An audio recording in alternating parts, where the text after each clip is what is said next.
Good setup, Matt. Thanks, mate. I won't take too much of your time. That's all right, buddy. Well, should we just get cracking? Absolutely. Let's go for it. Go for it. My guest on the podcast today is Andrew Clarke, CEO of the Plumbers Association of SA. Andrew, thanks so much for making the time to speak to me, mate. I know you're busy, so thank you, Matt. Thank you so much. I'd like to just you to touch on a little bit about your career to date and how you ended up as in the role of CEO of the Plumbers Association of SA. How much time you got, Matt?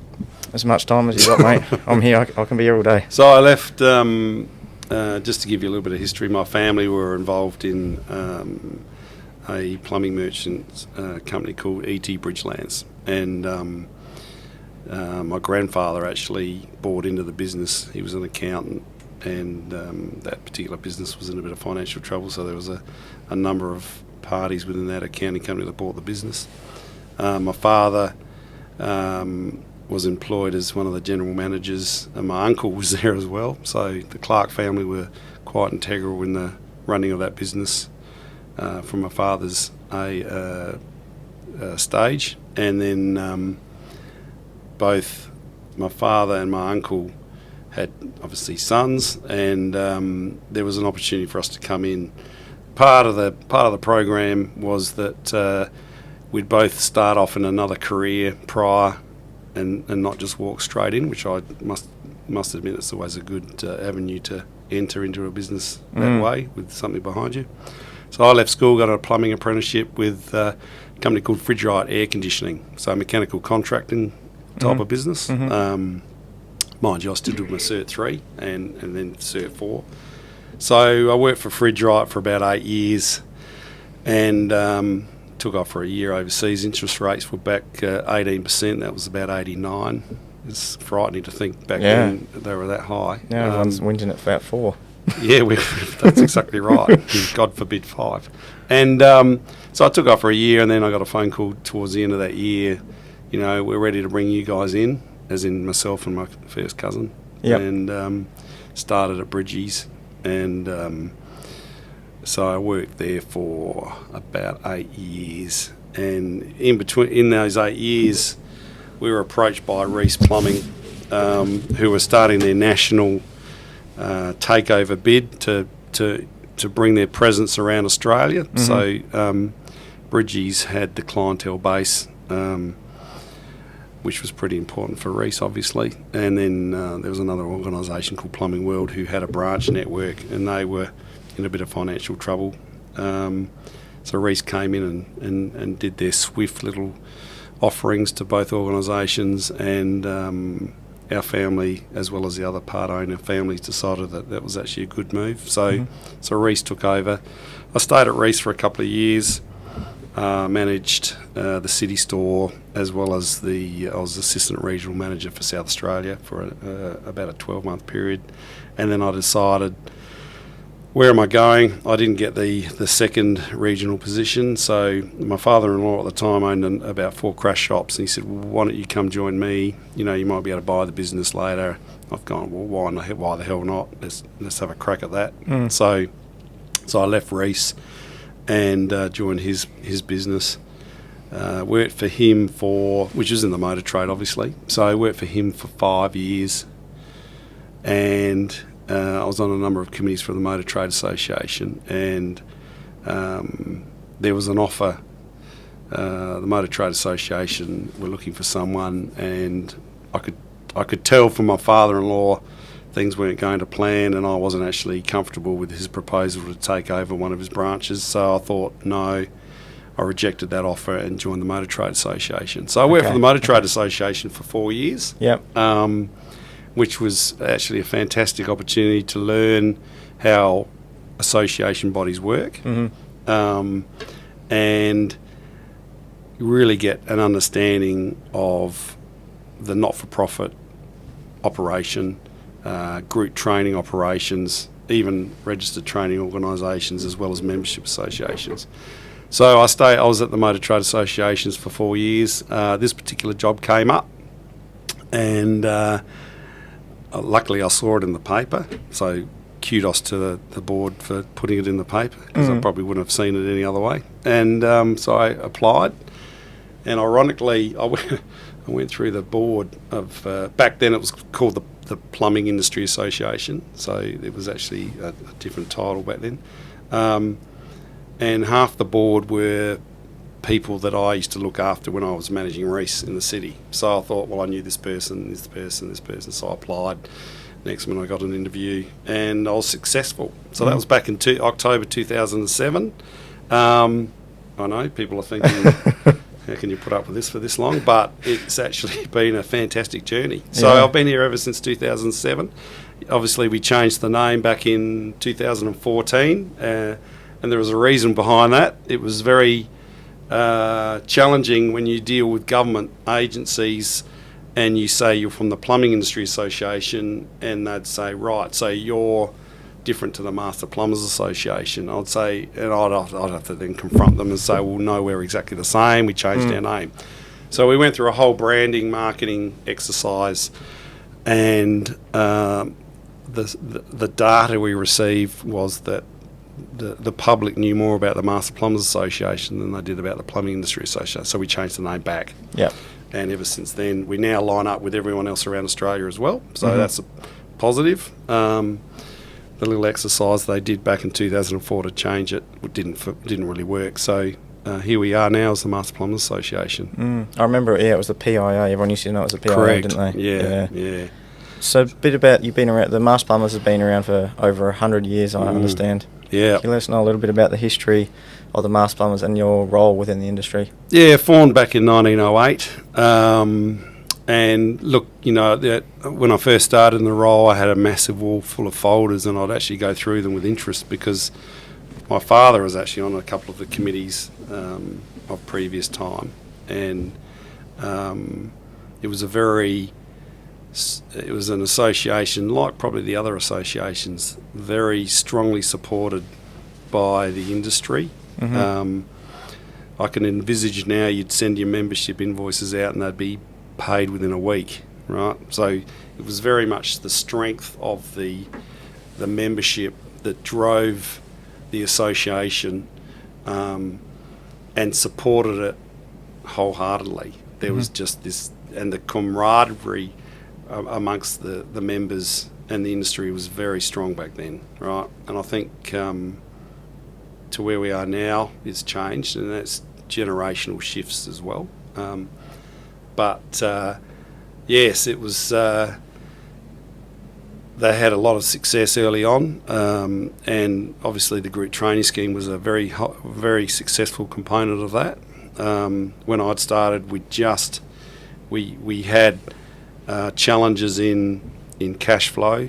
Obviously TAPS, which was formed probably around 26 years ago now, moved away from the Master Plumbers before my time, and that caused a bit of financial pressure. And TAPS is trainee and apprenticeship placement. Correct. Yep. And they've got quite a successful model with numbers and so forth. So when I started in 2007, they'd just formed another group training scheme in 2006, which really pulls together opportunities for the industry, as well as it complements it financially as well. Most associations, and I learned this through the Motor Trade Association as well, most associations, if they're standalone membership associations, are very hard to be sustainable financially without a component like a group training scheme. Right, even a registered training organisation is challenging at times because you're relying on funding unless you have a fee-for-service arrangement. But it's a very challenging environment as it's not consistent, right? And membership organisations are equally challenging if they're standalone. Having a group training scheme where you've got that additional income capacity, and that's pretty reliable, as long as the funding stays sustainable. It helps your whole organisation be sustainable. So when I first started, there was definitely cash flow problems. The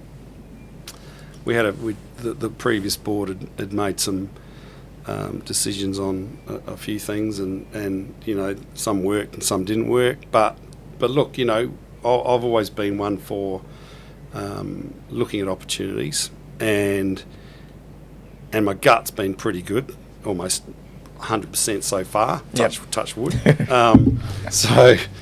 So we've now grown to a level where I haven't seen since I've been here.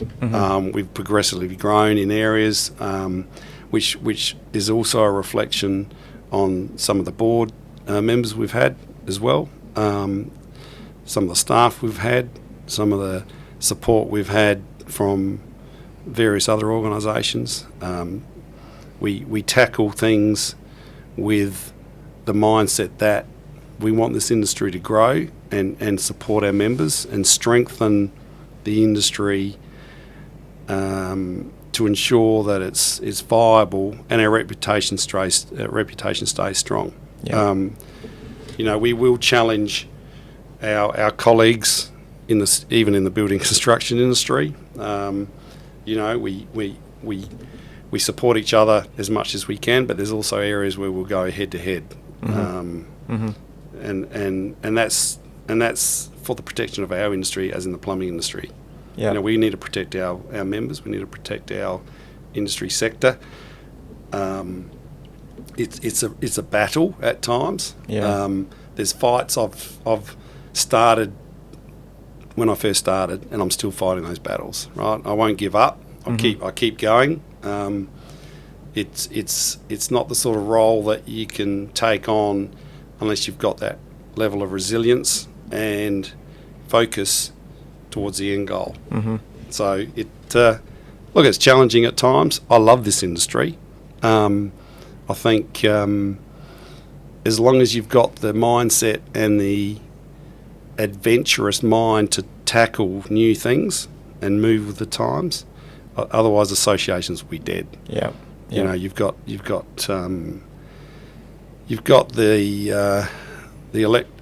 technology now to learn as your own business, or even your own. If you're the owner of a business, there's a lot of stuff you can get online without even having an association to contact. Yep. There is mediums where you can get information all the time, but that information is very generic. It doesn't actually forecast the future. Yeah. Right? Whereas our association, I'm trying to, and I've always done this, always believe we've got to look at not just 2 years ahead, 5 and 10 years ahead. Right? And that's because you've got to be ahead of the game. Yep. You have to be ahead of the game. Yep. Associations can become stale, and they just do their routine stuff. I don't operate like that. Yeah, definitely. So you've mentioned challenges a few times, and you've been here since 2007, and you've already mentioned a few with funding and things like that. But I want to ask, what have been the biggest challenges you and your team have faced over the period since 2007 to now? Oh, look, we want to play in a field where we have as much impact as we can. We know that nothing comes walking in the door. You have to go out and get it. So we've created, I remember we wanted to do a vet in schools program, and that took 2 years to develop. And it wasn't just developing the content, it was developing the relationships with all the stakeholders. Yeah. So we had to make sure the education department knew what we were doing. We had to make sure that SACE board would approve our process so that students who entered into our program in Year 11, doing a Certificate 1 in General Construction with a plumbing focus, would then be able to move into the next component, which is a Year 12, to do a partial Cert 3, to end up with their SACE scores at the end. So that program took 2 years to build. Now, I don't know how many people would take 2 years to plough through all the red tape to get to that stage. We did. It's commitment. Yeah, we did. And that program ran for 10 years, and it was a successful program. So when you hear people from the education department say that your vet program was one of the most successful, and in particular some schools, was very successful for employment outcomes, that's all I need to hear. Yeah. That says to me that 2 years of slogging through the red tape and all the process and all the steps we had to get to 100% validates the fact that was worth it. Yep. So that's a really good story. And if you look at the numbers, we were probably putting 100 school students through that program every year, and out of that 100, I don't know the exact numbers, but a high percentage got some sort of job, hopefully in the building construction industry. I don't really care if they became a plumber, if they decide to go electrical or even carpentry. That's not the point. The fact is we've given someone a career in this particular sector. So it's satisfying, So we're just about to engage a new program which, as I mentioned to you earlier, we're still waiting on a little bit of feedback from the government on what we proposed. So that'll be stage 2 of where we go to. But our industry starts from school leavers entering our industry who set up a career, and the next minute they're running their own business. And if we can give someone an opportunity like that, we've done our job. Yep.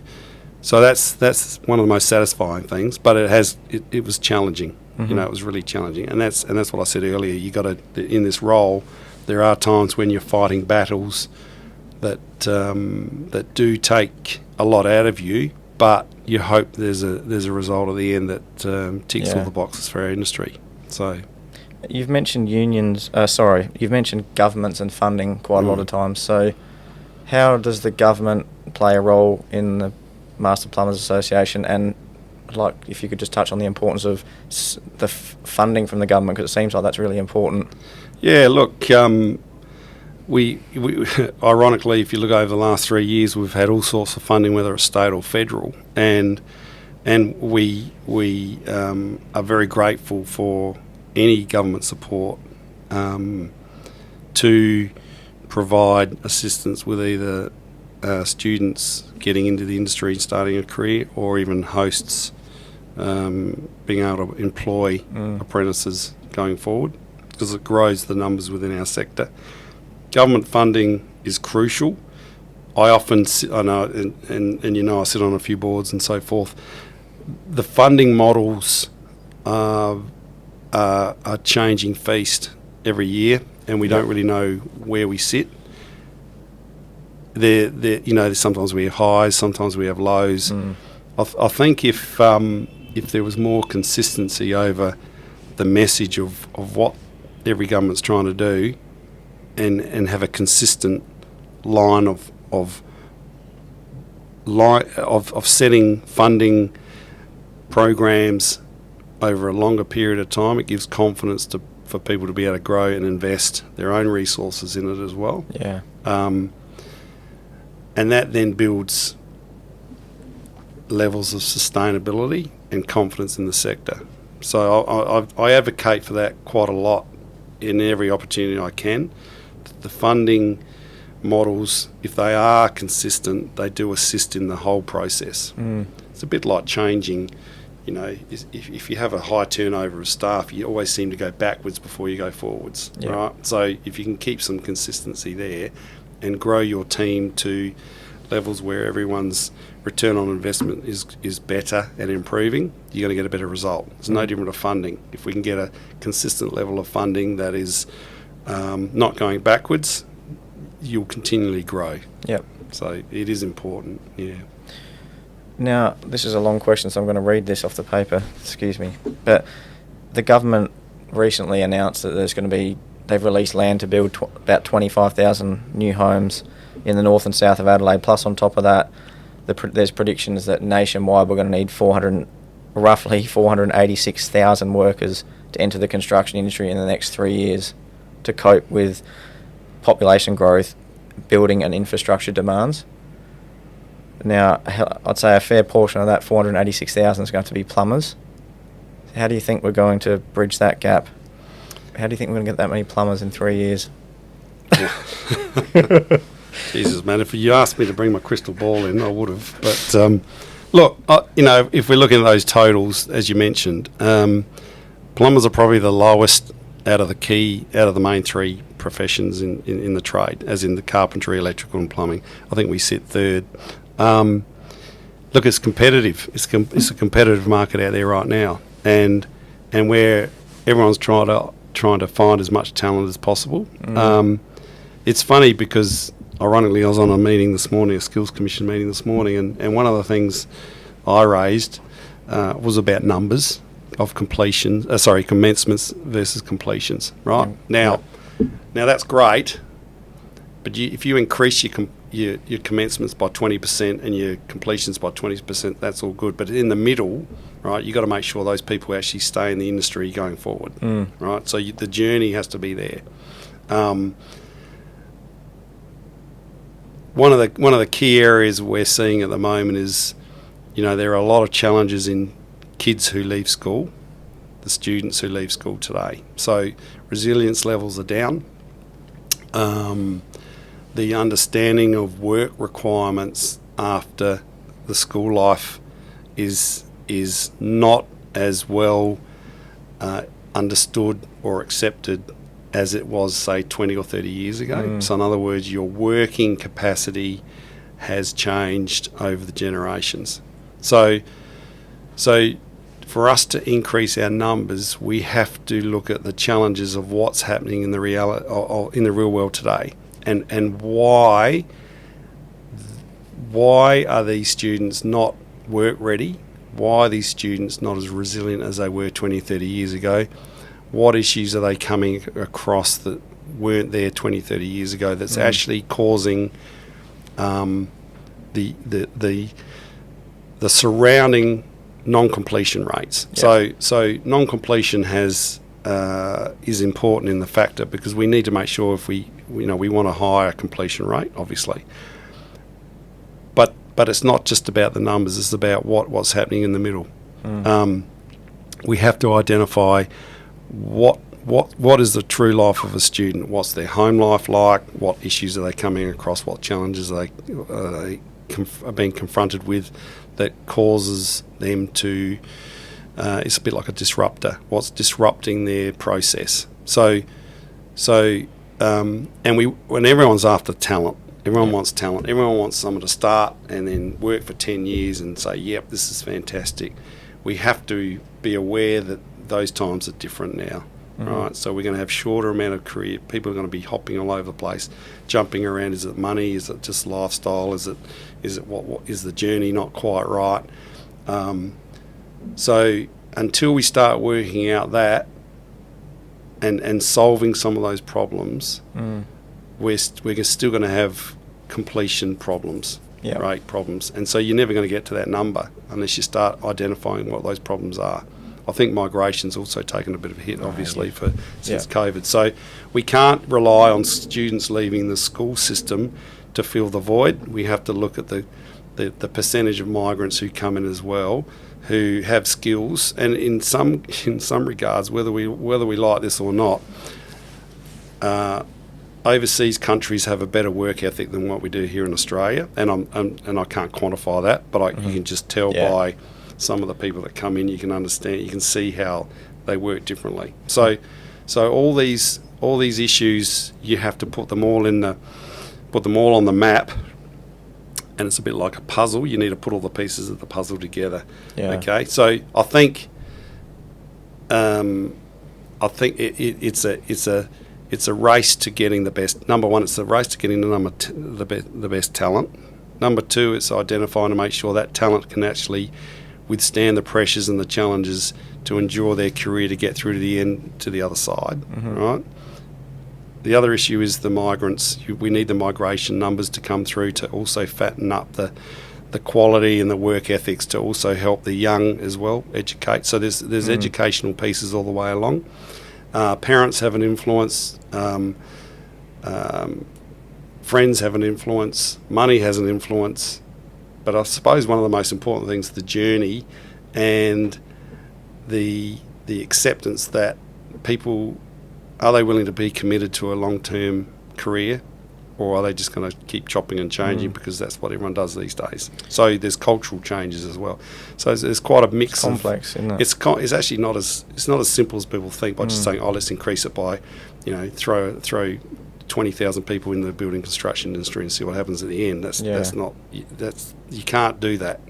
In my eyes, you can't do that. Yeah, with the, because when you're talking, like when we're talking 3-year time horizon to get this many people in the construction industry, obviously apprentices, like you said, with them isn't going to solve all these issues because we need people quickly. So on the migrant side of things, do we have the right systems and processes and education in place here now to be able to bring them up to our, because that's going to have to happen quickly too, bring them up to our standard? Well, look, the migration system in my eyes, and I've had a bit of a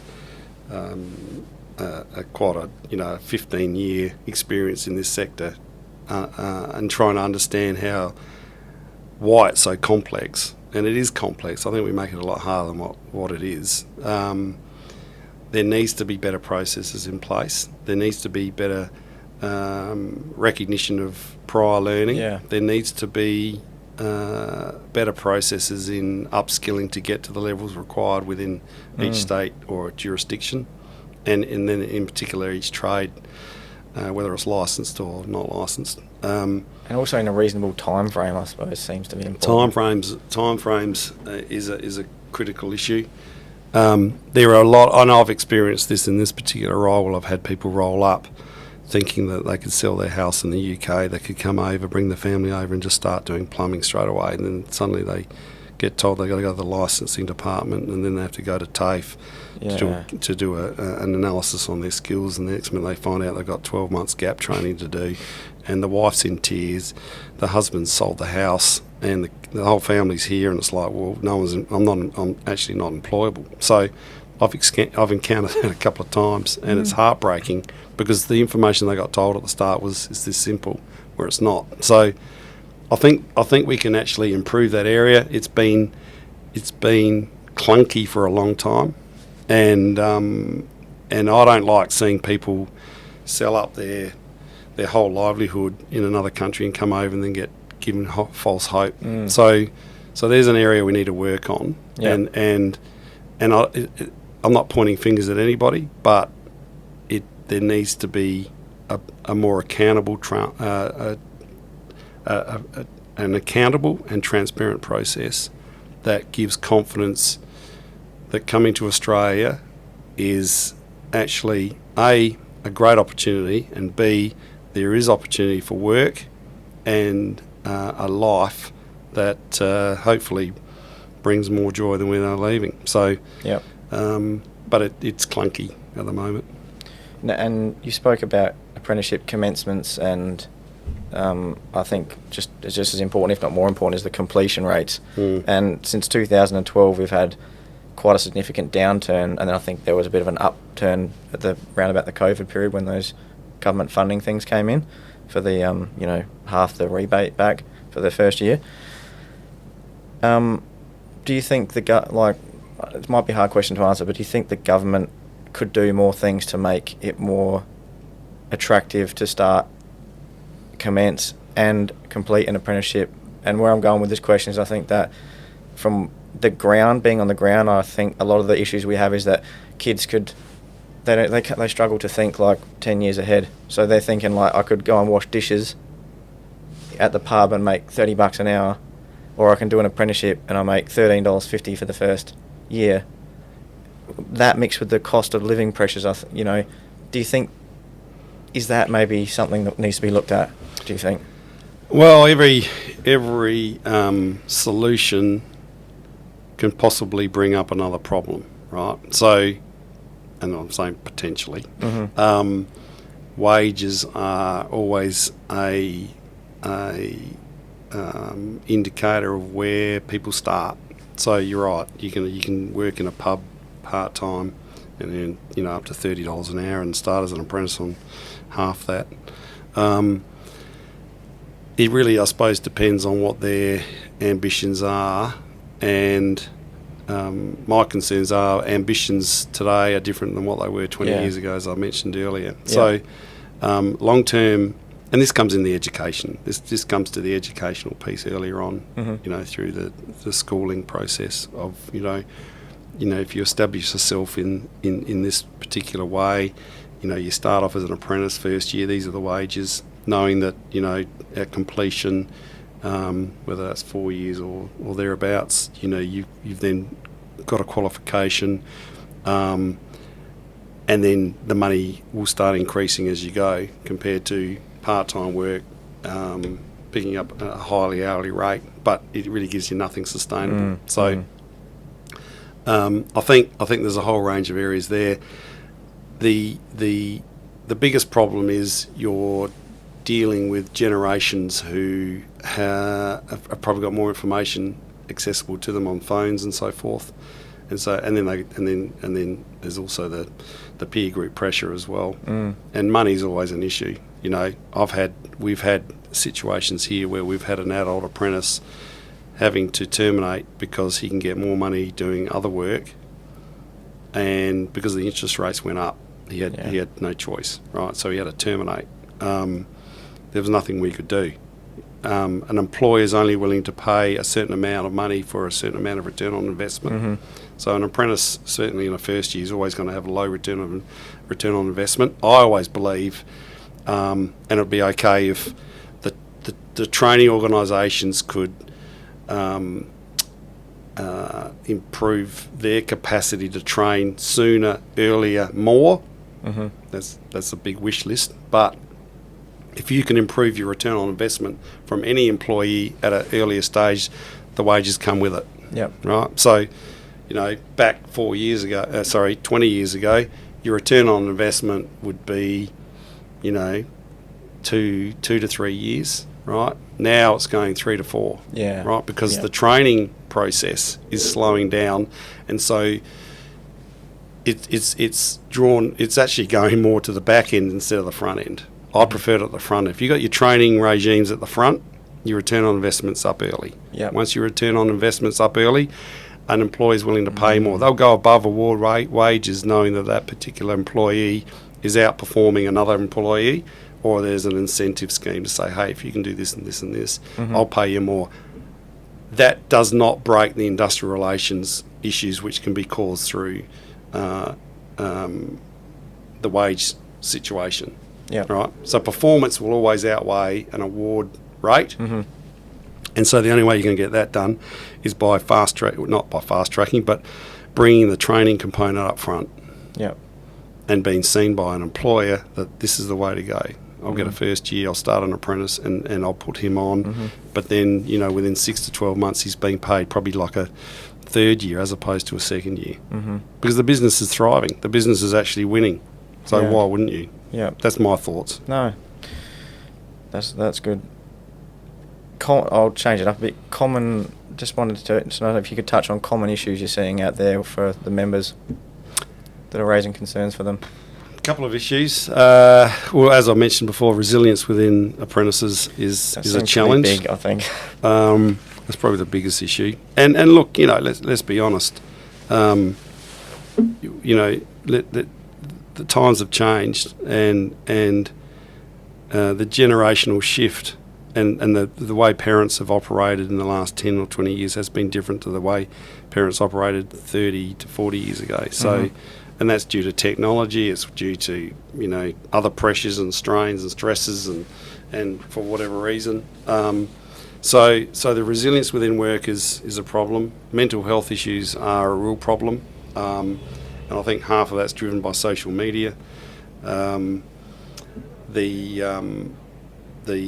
pressures around work requirements also, I suppose. And in our particular industry, when we haven't had the migration flow come through, the only access to labour is through the school system. And so a lot of the young ones coming through are actually being put in situations where they're working at 150%, whereas their capacity is more like about 70%. Right, because they're still learning. They're not, So that puts pressure on the workers and the apprentices. I think also the general community don't understand how businesses operate, so they think a plumber's still worth $50 an hour. Right. So remembering Adelaide's got an ageing population, and so if you look at an ageing population, who are the clients? They still think, as I said, $50 is the hourly rate, whereas, to be honest, we all know that's well above that. if not double, Well, plus. well, yeah. Plus. So that doesn't help as well. Mm-hmm. They're actually battling against, a client that's completely underestimated how much things cost, Mm-hmm. as well as product costs have gone up. Accessibility to products has actually changed slightly, and so cost pressure is one of the biggest things our members come across. There was a bit of a stage, and I haven't heard it much now in relation to being paid. So I still get a few phone calls coming through about clients not paying the bills, and that's due to the fact they think the price is too high. And 99% of the time, they're not too high. Mm-hmm. It is just the fact that the clients, basing their costing analysis 30, 40 years ago. Definitely. So, that's something that is a hard thing to convince consumers that no, I think one of the biggest margins that I've put out there a couple of years, or within the last 2 or 3 years, would be, listen, you've probably paid $50 too much. I said, it's a carton of beer. Yeah. And that could be on a job that was $2,500. Yeah. Right? It's nothing. Mm-hmm. Right? They think it's worth half. Mm-hmm. That's the comparison. Yeah. Do you know what I mean? It's just so far off. So that's frustrating. But as I said, and I've actually ironically just put that in our last magazine, that I constantly get phone calls about that issue, Mm-hmm. and over 90% of our members are doing the right thing. Yep. So that's a good thing. But it is getting tough. Compliance is being tough for our members. There are new rules coming in relation to industrial manslaughter, which we do advocate that all members who have staff, or even if they don't have staff, if they're doing the work for people, they need to have a compliant WHS system. Yeah. And that's for their own protection. Yep. It's no different to paying for insurance, right? That's an insurance policy.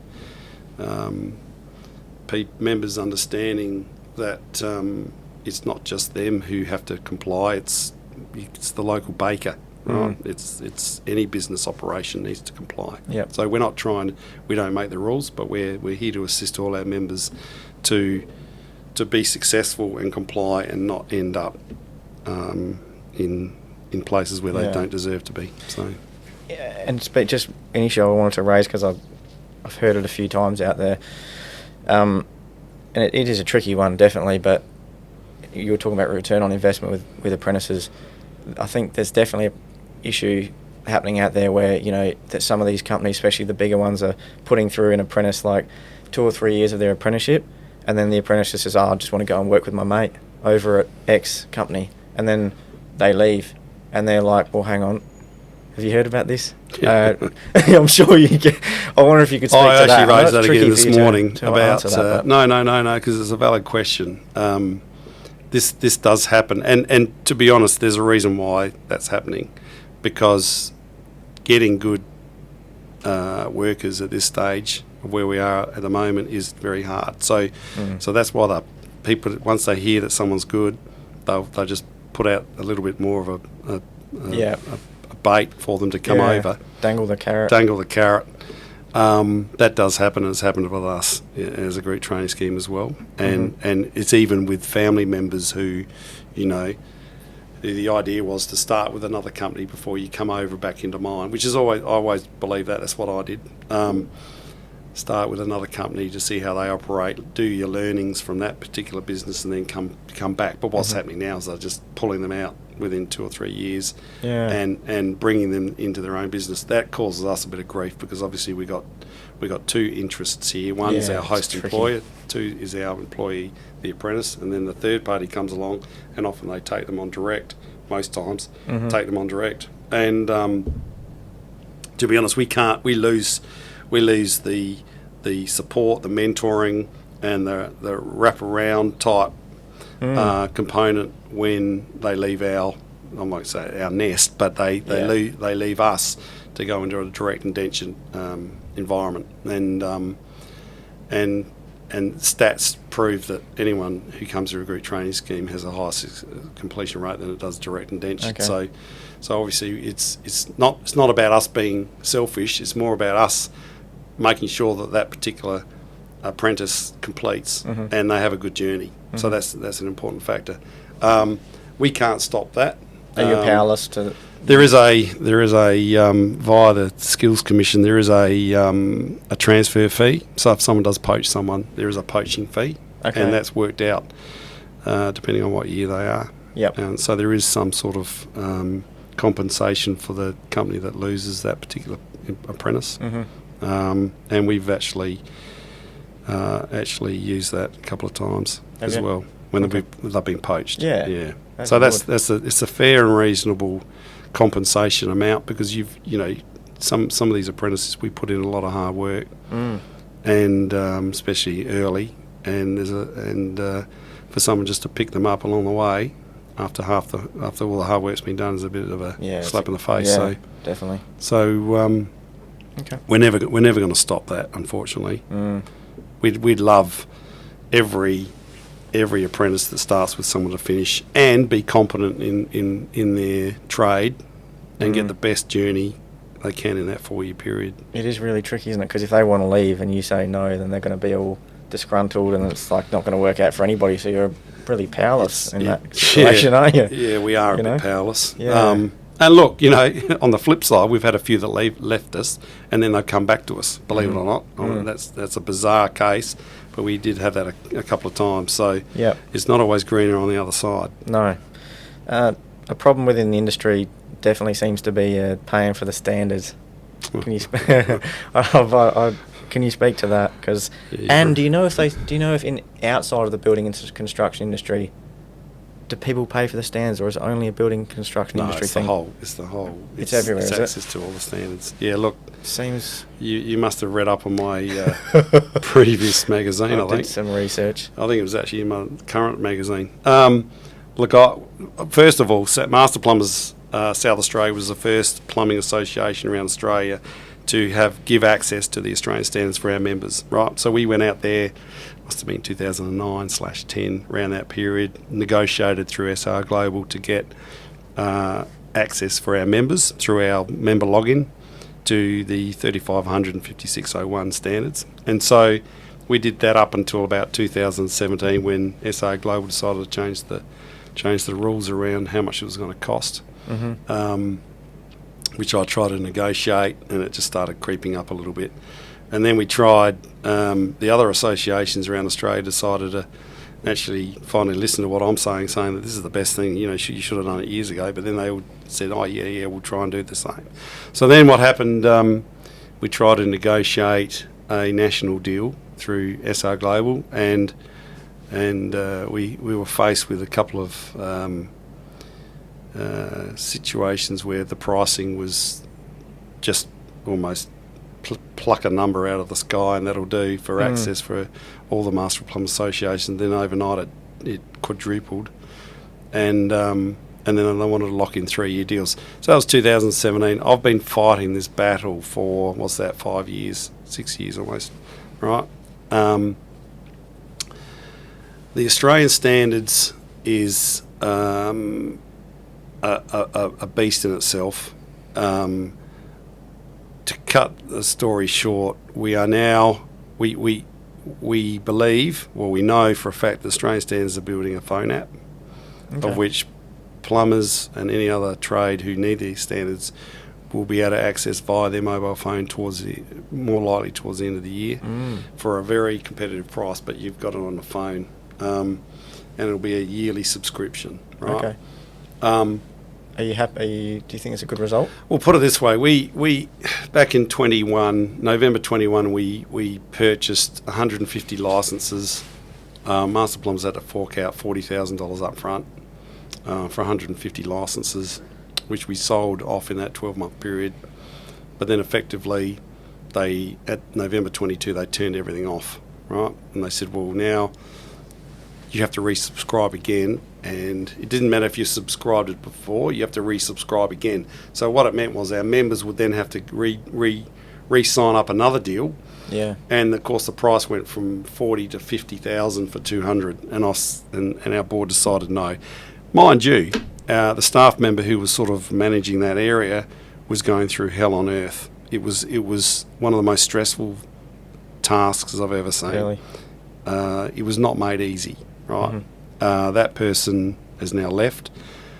That was probably 50% of the catalyst why she left. But these organisations have no idea, and I hope they listen to this podcast, they have no idea of the work involved in trying to keep our members across the Australian standards and the commitment we do as an association. They just think, we'll set up the program, you do all the hard work, you sell them, and we make the money and job's done, right? It is actually really poor from SO Global and Australian standards that they can ride the wave of the hard work that the committee members, who are volunteers by the way, who help build these standards, who then on sell at whatever price they feel necessary, and I've confronted both parties, and they both pointed at each other saying they set the price, not them, both parties, right? It's actually an embarrassment. It's an embarrassment. They both pointed at each other. So not even one organisation's got the guts to stand up and say, we set the price, they're the distributor. They don't do it. They run away. They hide. They're gutless, right? Yep. They're totally gutless. So that really disappoints me. So, when that offer came in November last year, I took it to the board. They said, nah. And I said, to be honest, I'm not churning through my staff through the stresses and the pressure and I won't say it's abuse, but the challenges they have to deal with, both members and then the organisation on both other. We're basically the pig in the middle, the broker, for the hard work. So we've ditched it, right? And I've said this on a national level as well. It's too hard. It's honestly too hard, right? We've spoke to ministers, we've spoke to federal ministers, we've spoken to local ministers about this whole issue. It is an embarrassment to an industry that's regulated, that has to follow standards. It's so hard. Like, it just does not make sense. Why? They can do whatever they want. Australian standards can do whatever they want, right? They treat us like pawns in the game. To the point where I sat on a committee meeting a couple of weeks ago, and I actually said to the person, I want you to take this to your executive. I want you to challenge your executive of why, and if you don't remunerate the people on these committees in the next 5 years, you won't have anyone, right?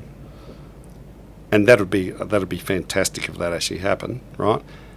They need to actually look at how they operate, how they thank the volunteers for putting in their time to contribute to the building of these standards, to then put them out for sale.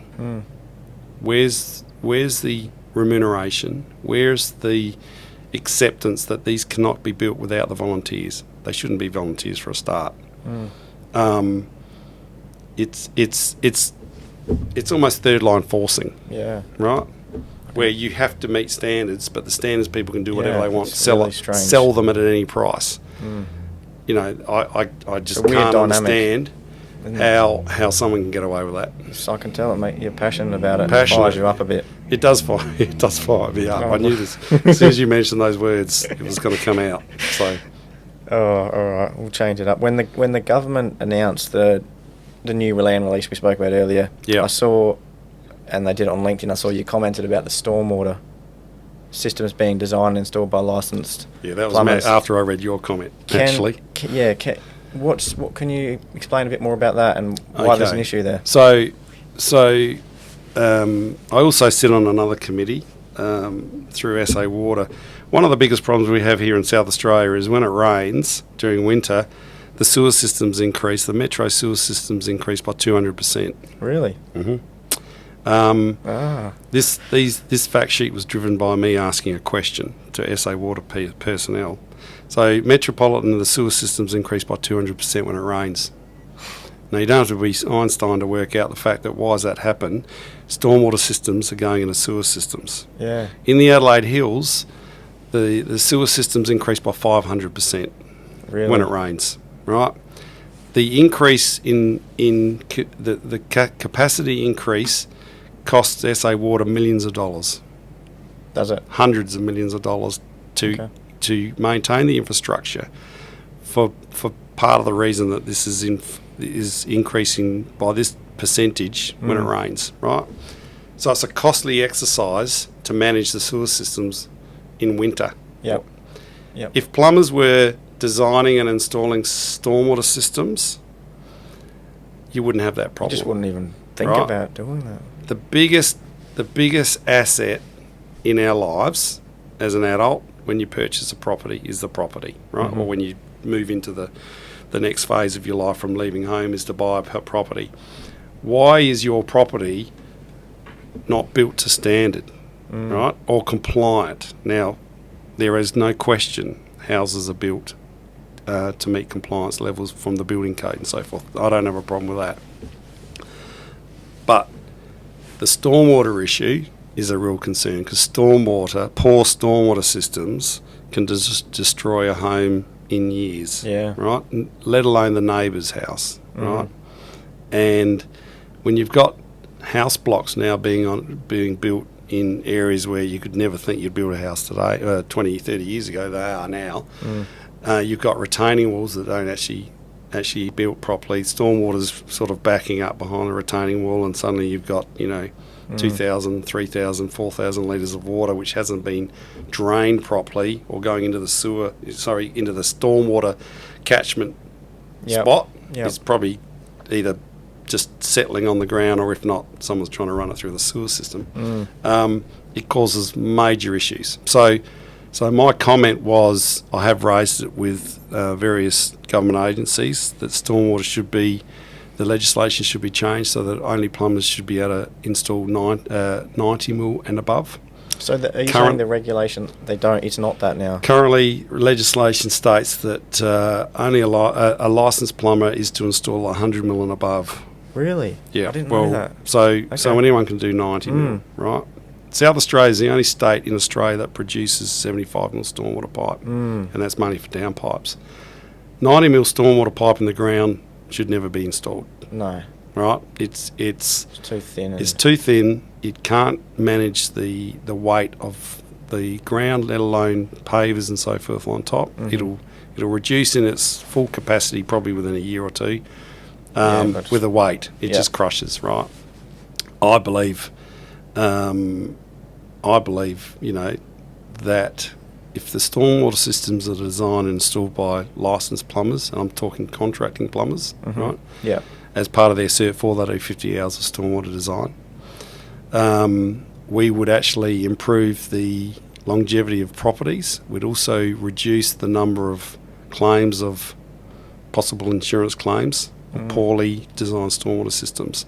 Water's damaging, as we know. We've seen the River Murray. Causes a lot of grief. So why would you not? Yes, it might be more expensive if you're putting 100 mil in the ground. $2,000 of a stormwater pipe system in 100 mil over 20 years. You work it out. Yeah, right? It's bugger all. It's nothing. So yeah, I'm an advocate for that, and I have raised that. And once again, that's on my list of things to pursue. Yeah. So how does the industry go about making these changes, getting them to happen? So, good question. So I called a meeting through CBS, the licensing body, and the OTR. I said, I am concerned about the standards of plumbing at the moment, right? So we called a round table. That was during COVID. Ironically, I actually had COVID that particular week, but anyway, I zoomed in.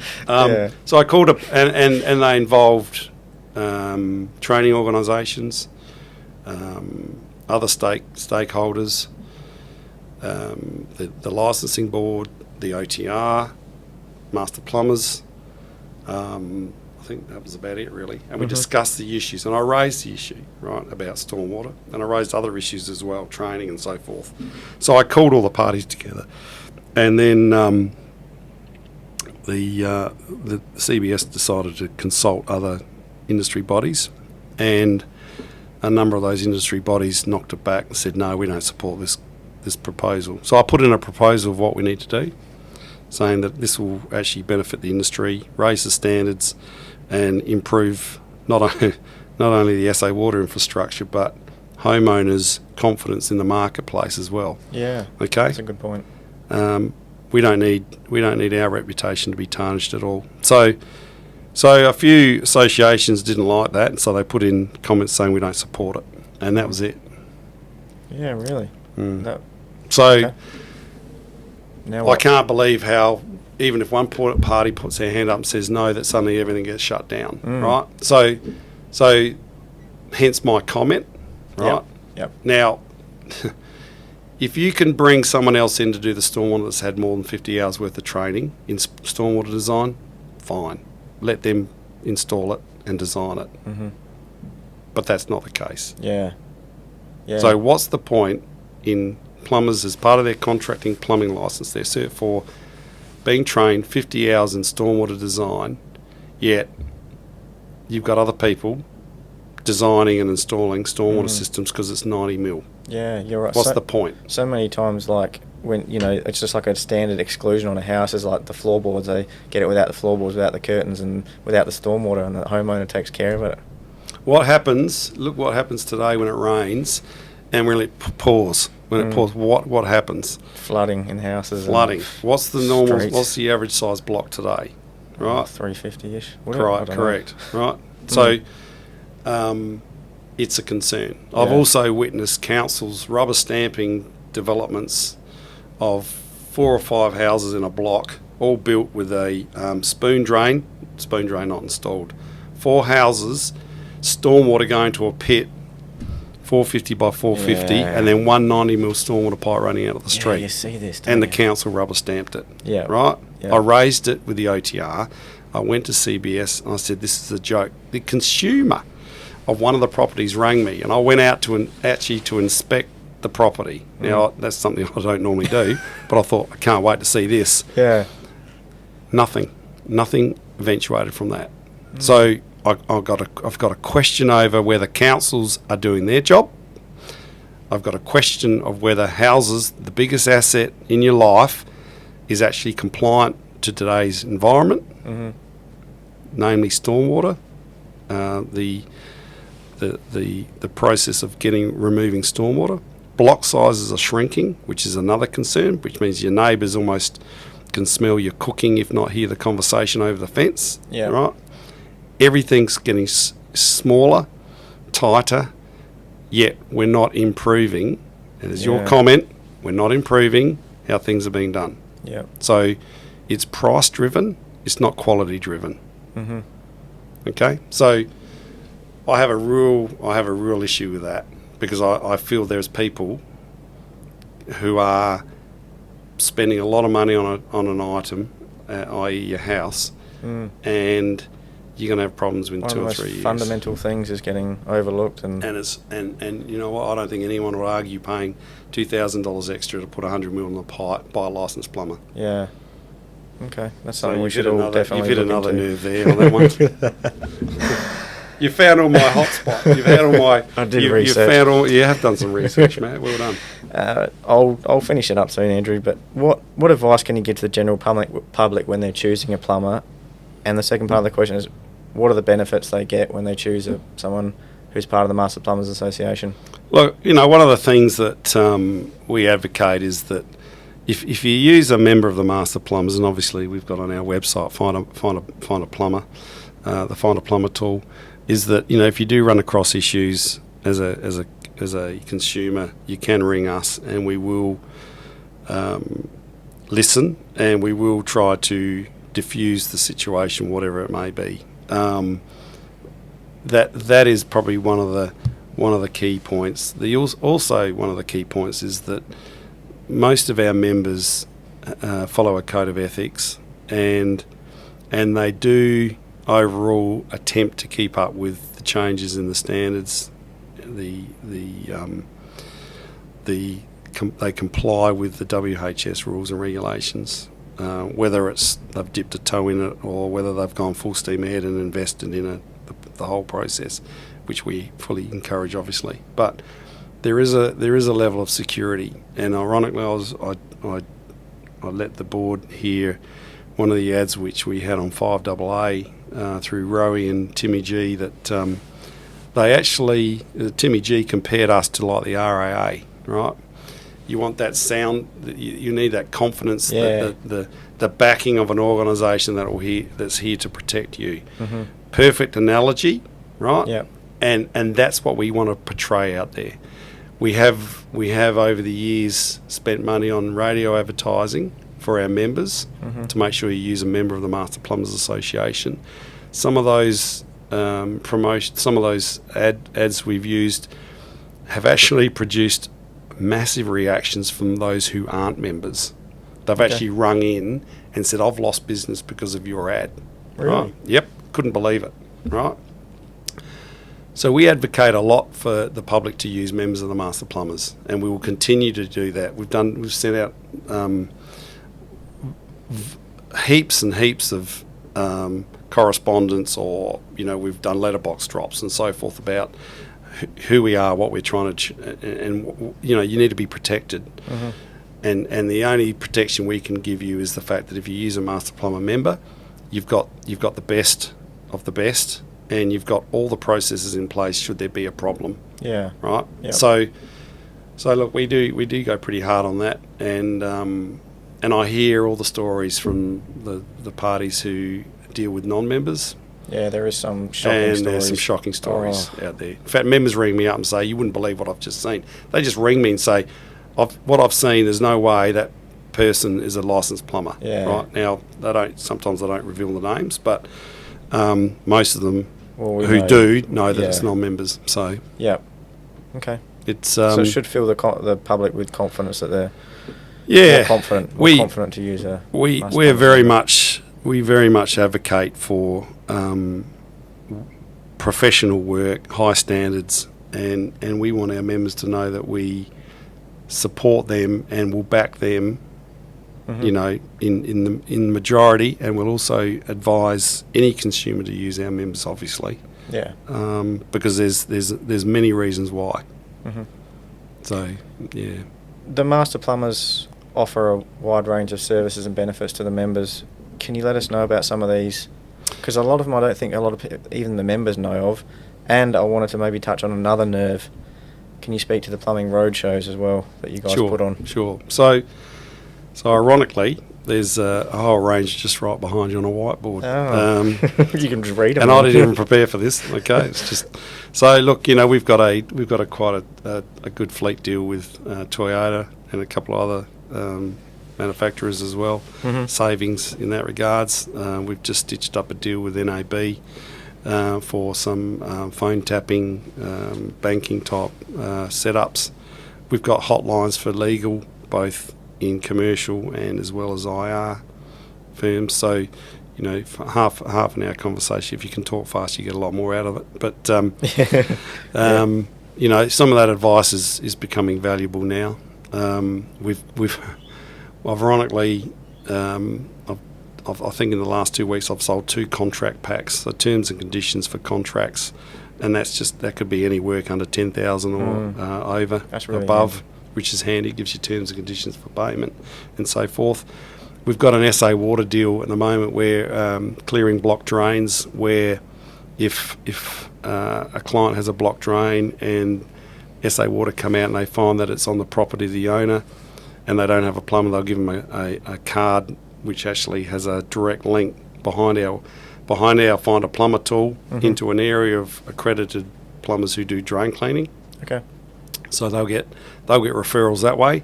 We're just about to stitch one up for the AGA, Australian Gas Network, where they're going to do a similar type deal through our member network. So that'll be good. We've got partner arrangements with a business that helps with HR, mainly HR and WHS systems. Mm-hmm. So these are all valuable contributors to your business operation and help you be compliant. So some of those are, I've done a quick calculation, ironically, on the board. You could save easily over, if you look at your membership fees and compared to what you can actually get out of it, even in a 4-year period, it would cost you nothing. Mm. Yeah, awesome. It costs you nothing. But if you don't want to get legal advice and you don't want to comply with legislation, and you feel that, cash is best, you probably don't need to be connected with us at all. But then again, you're not compliant. You're not up to speed with how the real world works. Yeah. And at some point in time, you're going to get caught out. And how much is that worth? If you pay insurance, what's the difference? Yeah. We're like an insurance company. Mm-hmm. You want to insure your business? Well, why wouldn't you insure your business with Master Plumbers as well? Mm-hmm. Yeah. Because we can protect you equally, and you'll get more return on us than you will out of an insurance company. This is the way I look at it. Yep. And finally, can you just maybe touch on some of the key important issues we need to tackle and solve over the next 5 years in the plumbing industry? Can you think of any? You missed out the roadshow question, but go on. The roadshow. So just about the roadshows. Yeah, look, the roadshows are really good. We engage the Office of Technical Regulator, and they do about an hour's presentation on some of the standards and some of the issues that plumbers come across. They are very factual, right? And you leave with more information than what you arrive with. Okay, so it's not just when we do our spiel about what we're trying to do to assist you with your business, but the OTR really do help you understand some of the areas that the highest problem areas they come across, and whether it's installation practices, whether it's changes in standards, whether it's an upgrade in your understanding of inspections and so forth. It's all factual and it's all relevant to every business owner in the plumbing industry. I can guarantee you'll walk away knowing more than what you did when you walked in. Yep. And it's valuable, and it costs you nothing unless you want to. If you do actually log on and register, the cost of a roadshow gives you the food and the drink. If you don't want to eat and drink, that's fine. Don't pay. Just let us know you're coming. So, but they are, and look, I've been doing these for 15 odd years, and every year there's something you're going to learn. So if you live off your business, then you should spend the time and the effort to support your lifestyle by coming. Okay. So everyone should get to the roadshows, definitely. Everyone should get to the roadshows. And it's a good networking opportunity as well. Okay. And there's great supporters, sponsors from our sponsor network, with new products and so forth, and advice and information, and they're really good blokes. And everyone there is passionate about the industry. Yep. So it's a great networking opportunity. It's a good environment to get around. It's a great environment. It's a great environment. And finally, is there anything you think moving forward in the future, we really just need to nail on the head issues to solve to get us to the next level we need to get to in this plumbing industry? Well, there's probably touched on a lot of them, but yeah, look, I probably have. And look, we're not ones to sit still as an association. We do if we see something that needs to move, we will make every opportunity to move in that space. I suppose what the message I've got to say to anyone who's running a plumbing business now is to read what we put out there. Be aware that we don't set the rules, but we're here to help you comply with the rules. There are changes coming up, and a lot of it is around protection of the worker to make sure they're safe. It is also about making sure you pay them correctly. And let's face it, our award is a very challenging document to understand, right? You need to understand some components of it. You need to look after the young apprentices coming into the industry, because they are the future, right? We really want the training, the on-job training, to be the best training it can be. As a supervisor or a business owner, you have a lot of influence over the success of that apprentice.